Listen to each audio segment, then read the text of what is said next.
Muy bien, damas y caballeros, y ahora los MOOCs y la enseñanza abierta en entornos digitales, a cargo del doctor Andrés Chiappe Laverde, profesor investigador del Centro de Tecnología para la Academia de la Universidad en La Sabana, Colombia.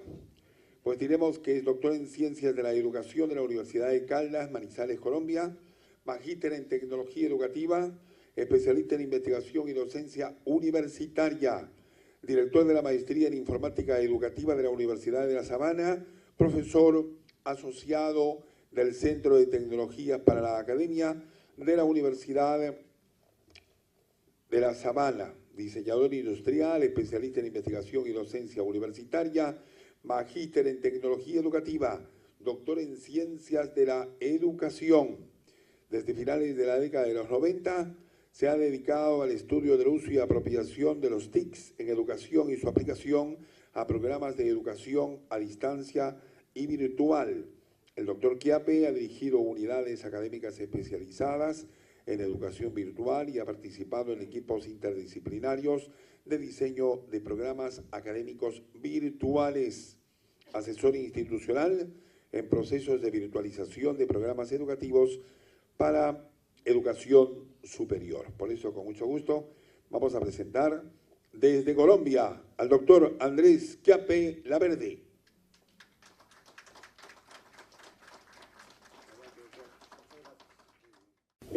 Buenas tardes a todos. En principio,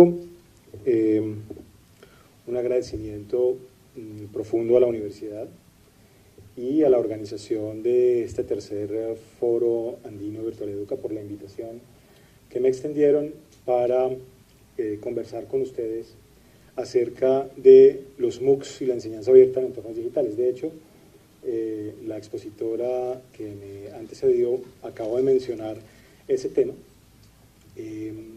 digamos, planteándolo desde una perspectiva eminentemente tecnológica, desde el soporte tecnológico y el registro de estudiantes, con una serie de procesos de naturaleza administrativa, tecnológica, que son importantes, pero finalmente esta charla está orientada desde una perspectiva distinta, está orientada como una aproximación hacia reconocer tal vez uno de los fenómenos más interesantes en términos de la incorporación de tecnologías en educación que se han presentado en los últimos años.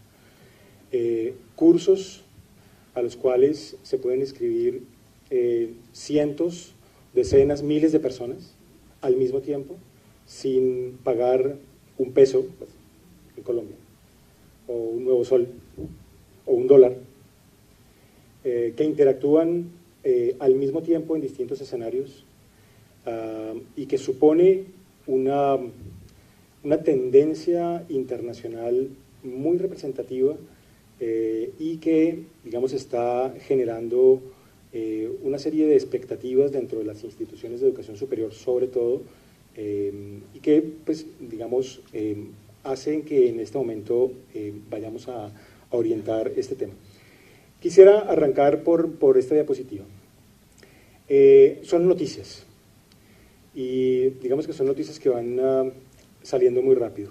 Cuando estaba diseñando la presentación y ahí acomodando como el tiempo de entrada de las imágenes, me di cuenta de que estaban entrando un poco rápido, y traté en principio de corregir eso, para que ustedes pudieran leer. Pero finalmente me di cuenta que debía dejarlo así, porque esto es lo que está pasando con los MOOCs hoy. Hay tal cantidad de información, todos los días salen comunicados de prensa, todos los días hay publicaciones en blogs especializados, todos los días aparecen noticias en educación sobre un MOOC, sobre otro MOOC, sobre un comentario de una universidad, sobre un reconocido académico que habla sobre lo que están preguntando los profesores, sobre las inquietudes administrativas acerca del tema. Pues hay una gran cantidad de información, hay mucho ruido realmente, y hay una gran agitación con respecto al tema de los MOOCs. Y pues es una agitación,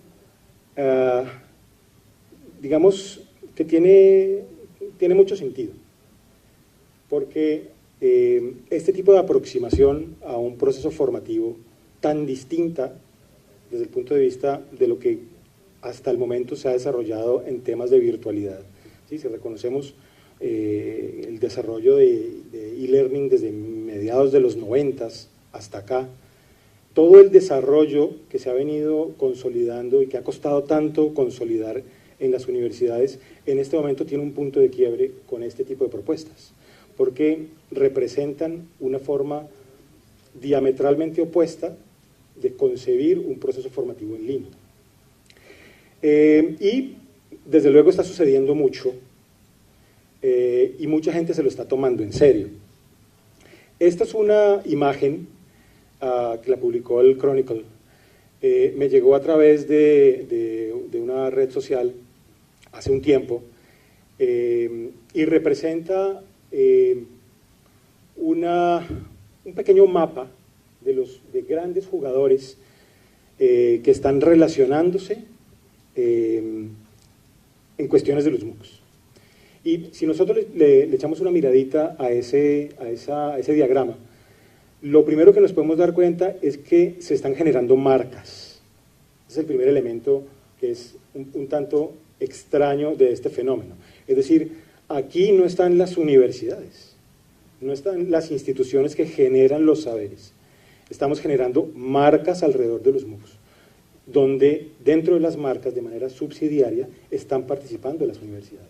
Es decir, las universidades estamos perdiendo protagonismo en términos de la difusión, promoción, estructuración, fundamentación de los procesos formativos, que realmente son de nuestro resorte y se lo estamos concediendo a marcas.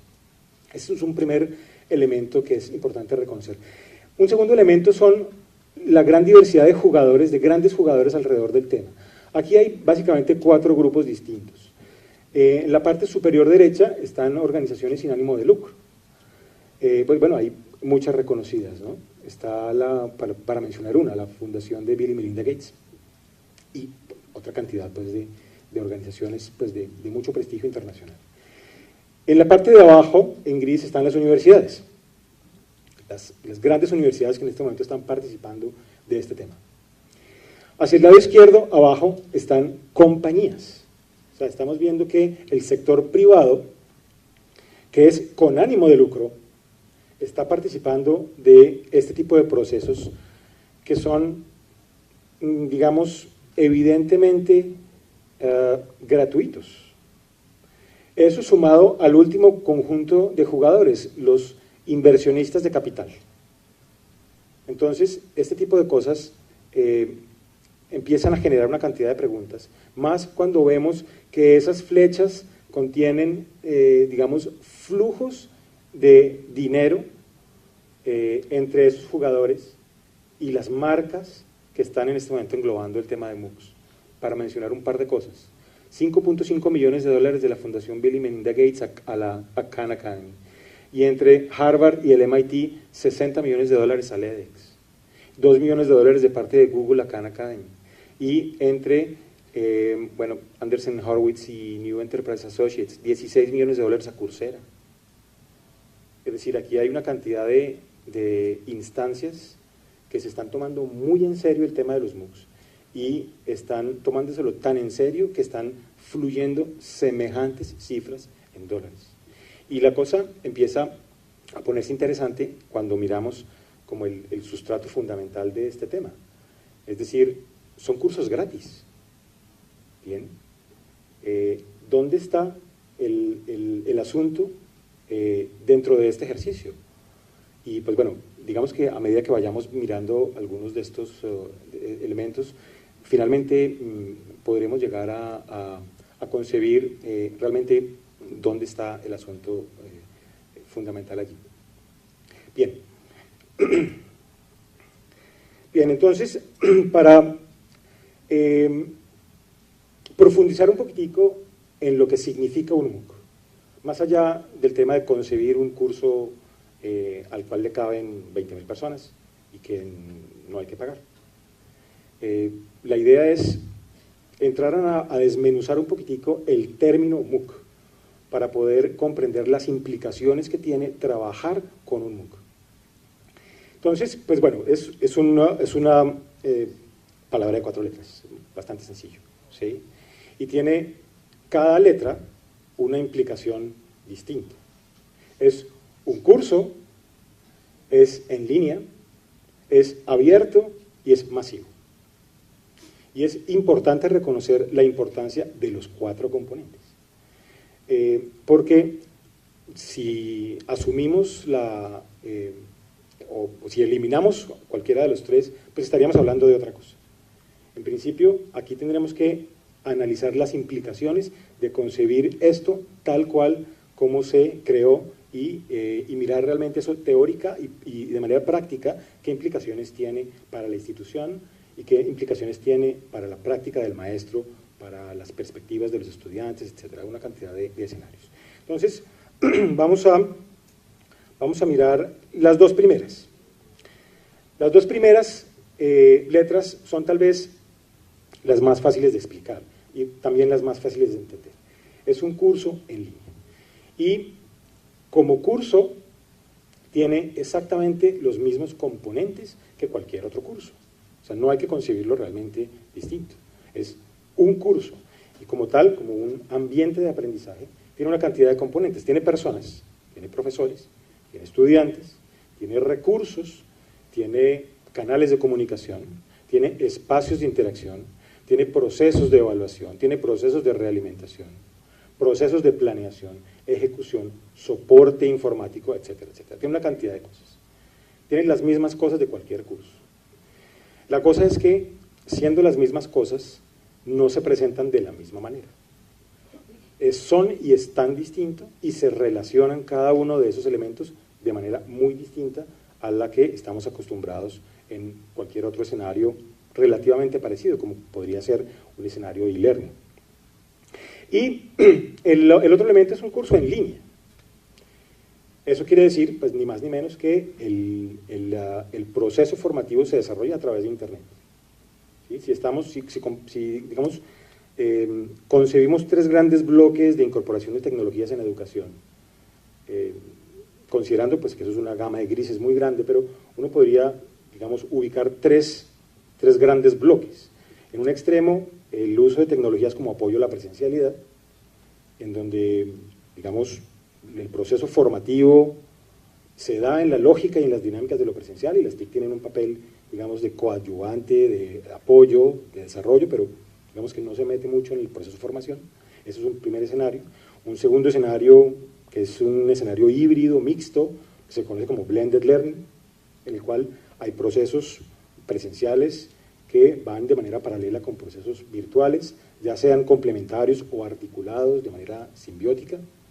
Y está el otro extremo, que es el extremo de e-learning, la educación virtual, que es donde el proceso formativo entero se desarrolla de manera virtual, bajo las lógicas de lo virtual, bajo el funcionamiento y las dinámicas de lo virtual.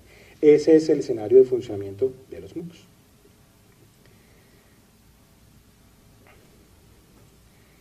Bien, el tercer elemento ya es un elemento que nos complica un poco, el empezar a comprender realmente la real naturaleza de un MOOC desde lo práctico y desde lo teórico. El componente de lo abierto, es un curso abierto. Ahora, un curso en línea abierto, ¿qué entendemos entonces por abierto? Bien, para abordar este tema, cabe mencionar en la Universidad de La Sabana, que es la universidad donde yo trabajo, yo trabajo en un centro que se llama un Centro de Tecnologías para la Academia. Allí tenemos un par de maestrías, la maestría en Informática Educativa y una maestría en Proyectos Educativos mediados por TICS, que es virtual. En ambas maestrías se desarrolla un proyecto de investigación profesoral, que dirijo actualmente yo, sobre prácticas educativas abiertas. Y dentro de ese ejercicio, que llevamos ya un par de años trabajando específicamente sobre el tema, nos hemos puesto en la tarea de indagar, de hacer un rastreo de literatura y de experiencias alrededor de lo abierto en educación, y nos hemos dado cuenta de una cantidad de cosas con respecto a lo abierto. Primero, que lo abierto es un tema emergente. Lo abierto en la educación es un tema emergente. O sea, es un tema que, además de ser relativamente nuevo, es un tema que no está del todo construido, es un tema que teóricamente está todavía buscando espacios de validación, espacios de construcción, de reafirmación de esas propuestas. Se están generando apenas unas experiencias de manera práctica que de alguna manera pretenden la validación de esos postulados de naturaleza teórico alrededor del concepto de lo abierto. Es algo emergente y es algo polisémico, o sea, no significa lo mismo y su significado ha cambiado a lo largo del tiempo, es decir, uno puede hacer un rastreo así fácilmente, y esto es un pequeño paréntesis para entender ese tema, de lo abierto en educación, que lo puede uno llevar hasta mediados de la década de los 30, de la década de los 50, ¿sí? Creación de la Open University en Reino Unido, una cantidad de instancias de ese tipo sobre mitad del siglo pasado. Y lo que hemos, digamos, encontrado en el proyecto de investigación es que la génesis de lo abierto en educación estuvo muy ligada al tema de educación a distancia, educación abierta y a distancia. Y el foco principal del asunto de lo abierto asociado a esa génesis es, o fue, el acceso como un elemento, digamos, estructural del tema de lo abierto. Pero a lo largo del tiempo, con el pasar de los años, ese concepto de lo abierto ligado solamente al acceso se ha ido transformando. No se ha dejado de lado, todavía permanece, digamos, como parte estructural del concepto de lo abierto. Pero se le han ido agregando otra cantidad de elementos que hoy son muchísimo más representativos en términos de las posibilidades que da lo abierto. Sobre todo con la influencia que tuvo el movimiento de software libre desde mediados de los 70s, 80s. Recordemos que ese movimiento, surgido desde la ingeniería, desde la programación, propuso una serie de postulados alrededor de trabajar en colaboración, de reutilizar, de adaptar, de remezclar, de redistribuir, de trabajar sobre los hombros de los demás, de compartir, de crear comunidad para trabajar, digamos, de una manera conjunta, aprovechando los recursos, no comenzar desde cero todas las veces, etc. Es decir, una serie de postulados muy propios, desde luego generados en su momento para el tema de la producción de código, pero que con el tiempo se han ido migrando al escenario de lo educativo, para conformar lo que hoy se conoce como el movimiento educativo abierto, ¿sí? Una tendencia que estudia la aplicación de esos principios fundamentales extraídos del movimiento de software libre, pero en el ejercicio de la educación. Y todos esos elementos extraídos, como ya dije, del tema del software libre, le han ido impregnando las características que hoy son parte de la esencia de lo abierto en la educación. Aquí hay una pequeña lista de atributos de lo abierto que hoy encontramos como los elementos fundamentales de lo abierto en educación. Es una pequeña lista, desde luego son los más representativos, no son los únicos. El acceso libre, poder acceder en cualquier momento, desde cualquier lugar, a recursos, personas, etc. Adaptación, redistribución, poder tener algo y pasárselo a otra persona. La remezcla, el hecho de poder tomar un elemento, fusionarlo con el otro. Generación de obras derivadas, tomar un elemento de uno, un elemento de otro, sumarlo y generar un tercero.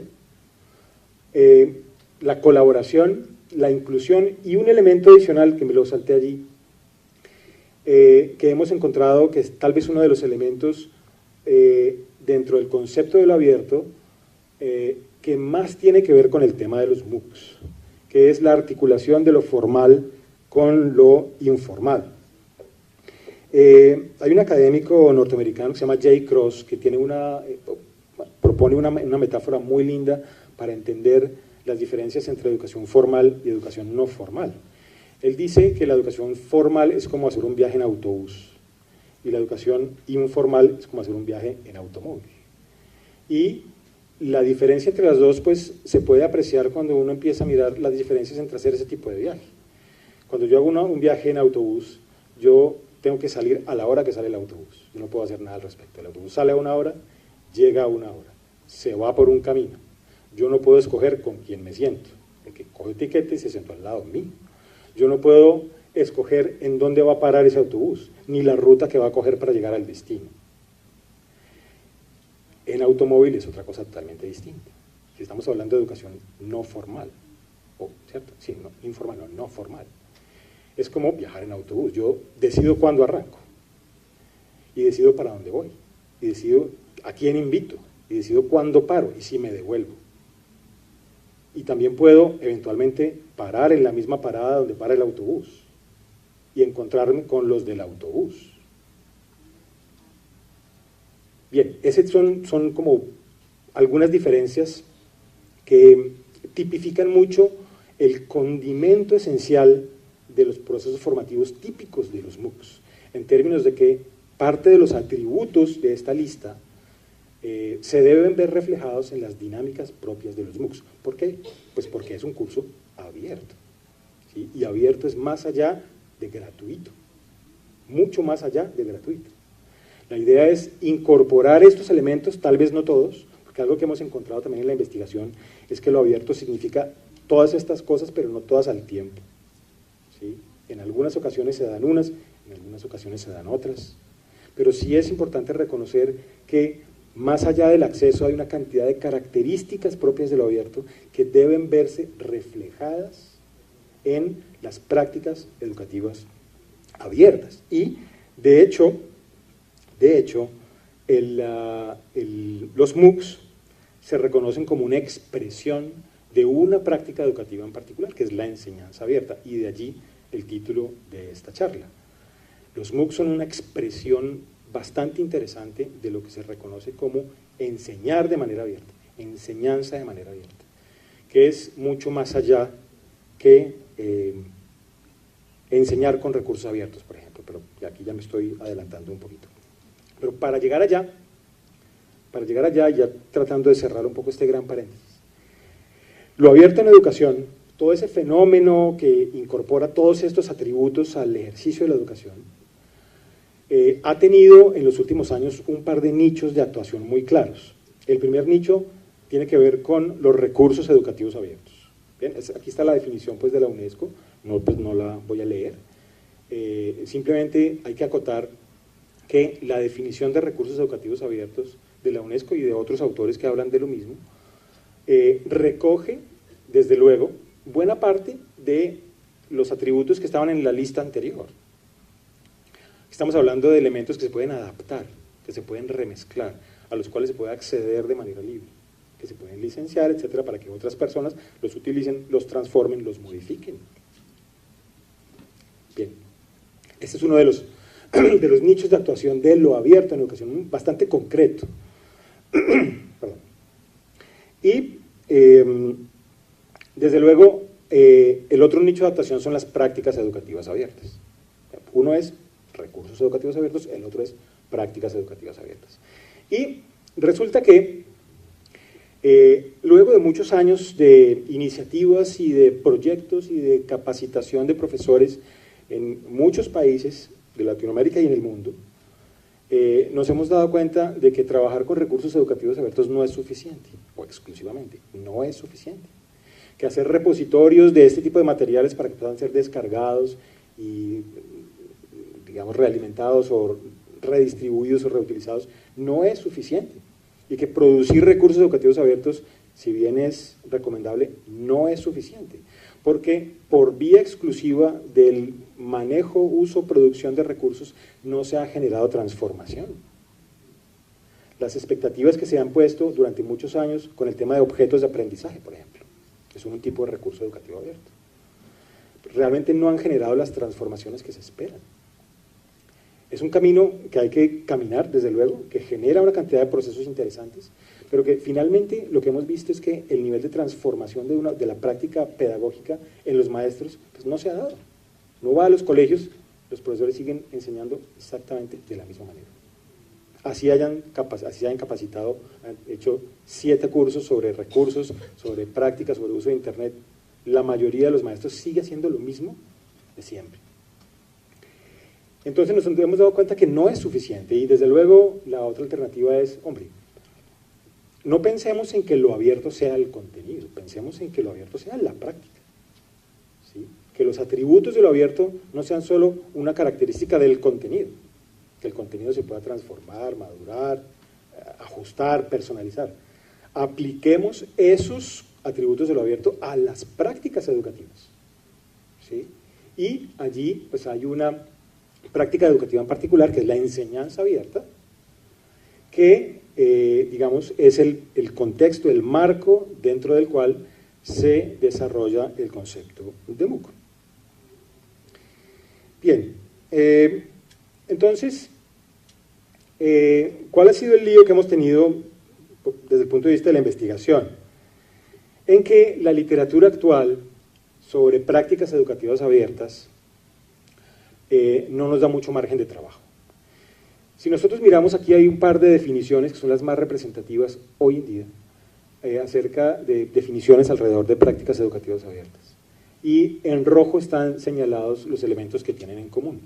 Si ustedes ven, ambas definiciones son casi iguales.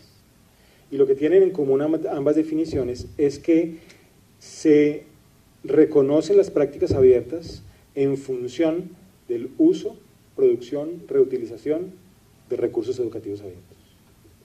Lo cual para nosotros es un reduccionismo inaceptable. Así lo diga la UNESCO. Es un reduccionismo inaceptable. No es posible reconocer que un concepto tan complejo, tan grande como práctica educativa, pueda reducirse únicamente en función de manejar contenido, de usar contenido, o de reutilizar contenido, o de producir contenido. No es posible conceptualizar las prácticas educativas en ese sentido. Y parte del ejercicio de investigación que hemos adelantado desde los 2 programas de maestría que les conté, está enfocado hacia reconceptualizar esto y generar experiencias en ese sentido, y algunas de ellas tienen que ver con el tema de MOOCs. Bien. Entonces, usar recursos educativos abiertos hace abiertas a las prácticas, desde luego que no. Y hemos empezado a trabajar desde este listado pequeño listado de posibles prácticas educativas. Y hemos empezado a trabajar enseñanza abierta, diseño curricular abierto, planeación didáctica abierta, producción abierta de contenidos, evaluación abierta e investigación formativa abierta. Y para el caso que nos toca en esta charla, pues la práctica educativa abierta que incluye el tema de MOOCs es enseñanza. Bien. Enseñanza abierta debe ser mucho más que enseñar con recursos educativos abiertos. Al ser abierta, deben aplicarse los recursos de lo abierto, que era lo que estaba mencionando hace un momento. Entonces, bien, de esta manera empieza a verse un poquitico la complejidad de esa tercera letra del MOOC, ya cerrando ese paréntesis. ¿Por qué? Porque además de ser un curso, con todos sus componentes, además de ser en línea, lo que corresponde a esa característica, pues debe ser abierto. 10 minutos, muy bien. Debe ser abierto. Con todas las implicaciones que eso tiene. Con el hecho de que las dinámicas de interacción deben ser evidencia de la incorporación de atributos propios de lo abierto. Y, desde luego, está el otro elemento, masivo. Es un curso masivo. Y al ser un curso masivo, de inmediato se nos viene a la cabeza el tema de los modelos de calidad de e-learning.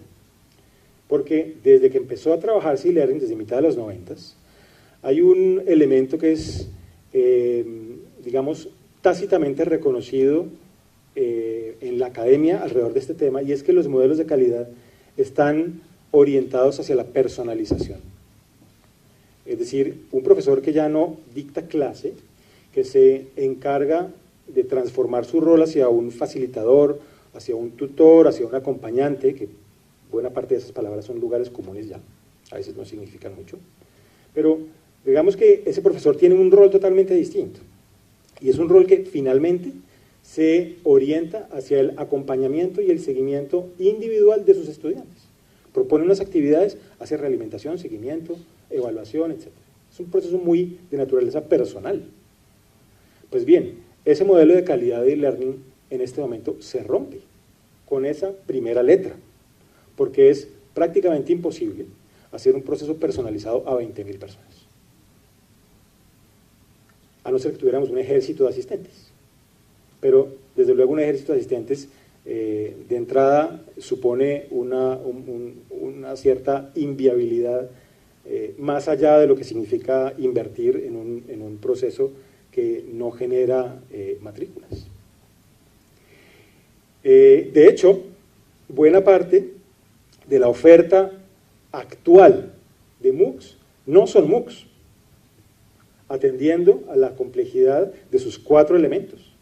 Buena parte de lo que hoy se autodenomina la oferta de MOOCs son cursos en línea con muchos estudiantes. Pero un curso en línea con muchos estudiantes no es un MOOC, porque le falta la tercera, no es abierto. Buena parte de la oferta actual son cursos que tratan de replicar el modelo e-learning tradicional y tratan de estirarlo para darle cabida a cientos o miles de personas. Pero se persiste todavía en un esquema que ha sido pensado para un contexto distinto.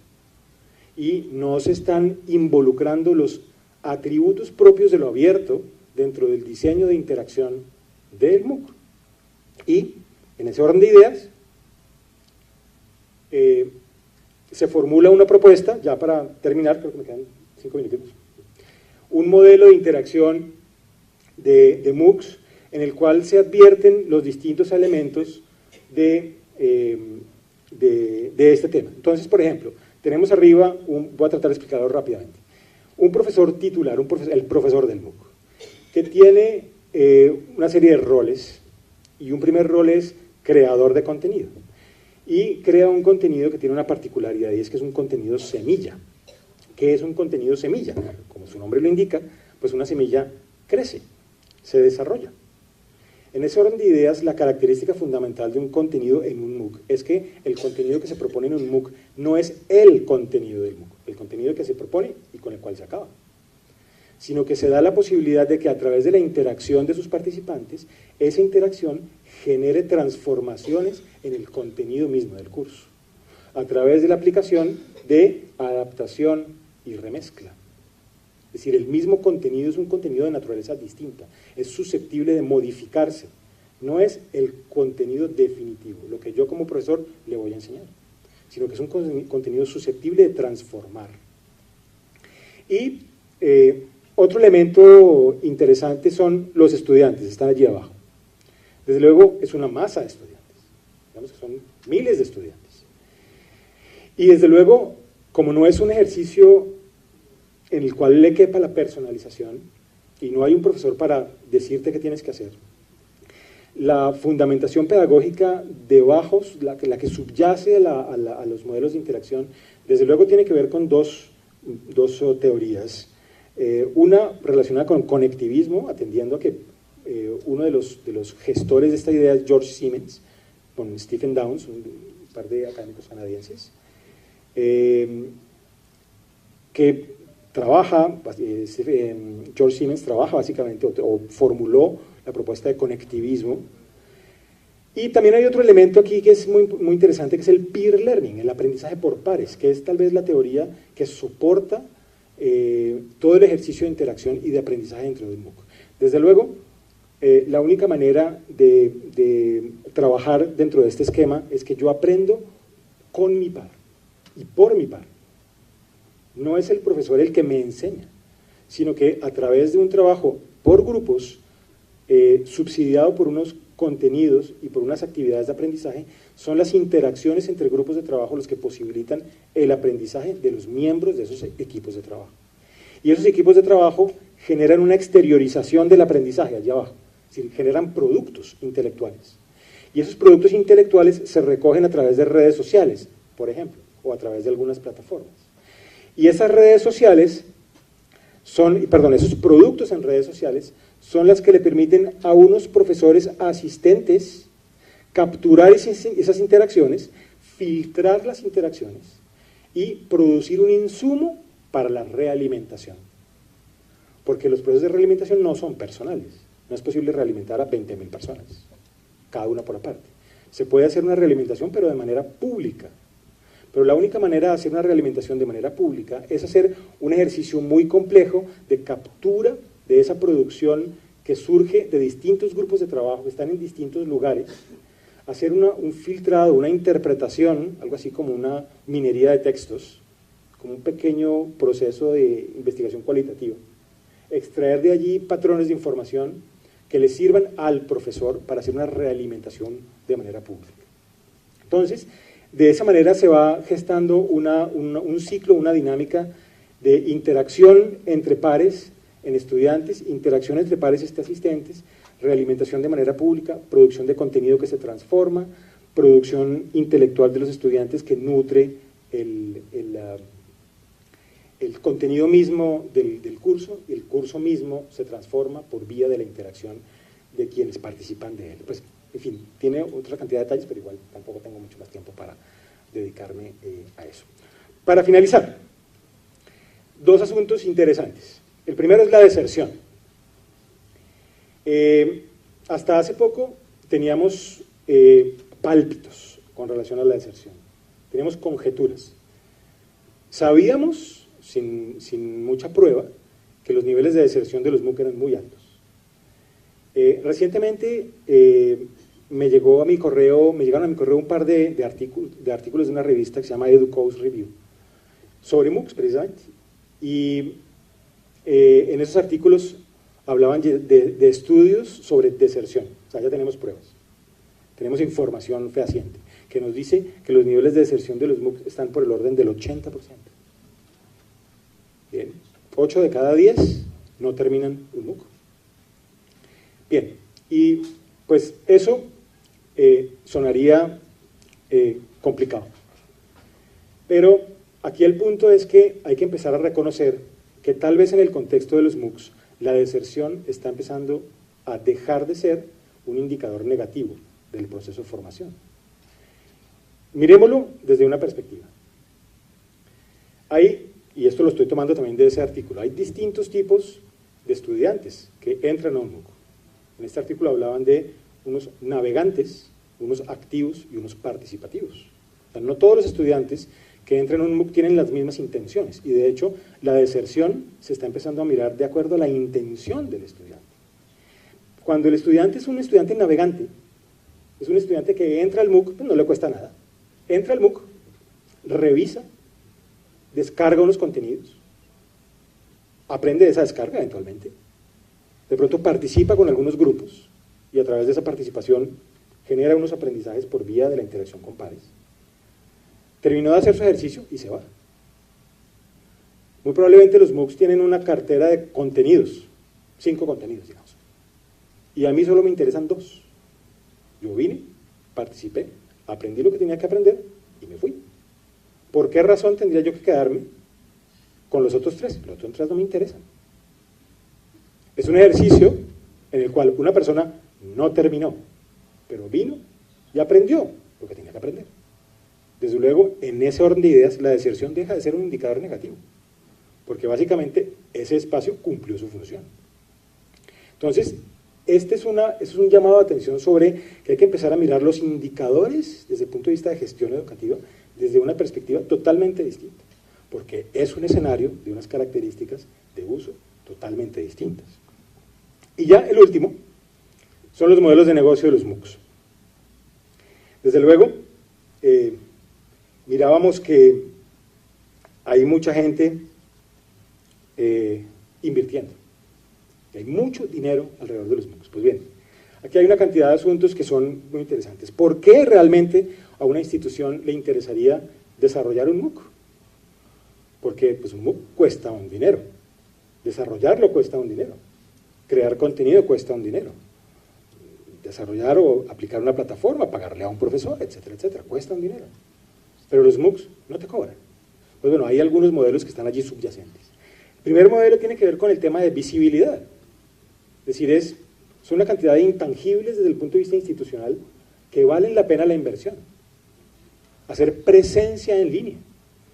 A las universidades les interesa hacer presencia, hacerse visibles. ¿Sí? Y la visibilidad realmente es un intangible que tiene un costo de oportunidad importante y para algunas instituciones eso es muy representativo. Hay otros modelos, por ejemplo, el pago por certificación. Es decir, hay unos modelos que te dicen, muy bien, yo no te voy a cobrar. Entra, inscríbete, participa, aprende. Si quieres irte, por mí está bien. Si quieres que te certifique, pasa la tarjeta. ¿Bien? Ese es otro modelo, digamos, que se fundamenta en el tema de certificación. Hay otros modelos que se basan en el enganche de estudiantes. Es decir, algunas instituciones formulan MOOCs con el propósito de entrar a nuevos mercados. Yo le propongo un curso abierto sobre X tema, para que lo tome cualquier persona, con el propósito de que esa persona conozca la universidad y probablemente sea un estudiante potencial para los programas que yo le ofrezco, en los cuales sí tiene que pagar. Bien, es otro esquema de desarrollo del tema de MOOCs. Publicidad es un escenario muy poco probable, de hecho es el que menos se ve, pero sí es cierto que es muy atractivo desde el punto de vista comercial tener reunidos a un número tan representativo de personas con intereses afines. Tengo 20.000 personas que les gusta lo mismo, sobre los mismos temas. Eso es apetecible por muchas compañías que tienen que ver con el desarrollo de productos, servicios, etcétera, etcétera. Y finalmente, hay un modelo de negocio también muy interesante alrededor de los MOOCs, que es el headhunting y los cazatalentos. Es decir, cuando uno tiene 20.000 estudiantes, desde luego, más de uno es bastante talentoso. Las universidades tienen una serie de semilleros alrededor de esos espacios de formación en los cuales es posible identificar talentos especiales que puedan ser vinculados por el sector privado. Y hay muchas compañías que están muy interesadas en apoyar la creación de MOOCs para efectos de generar procesos de cazatalentos. Muy bien, muchísimas gracias por todo. Eso era lo que me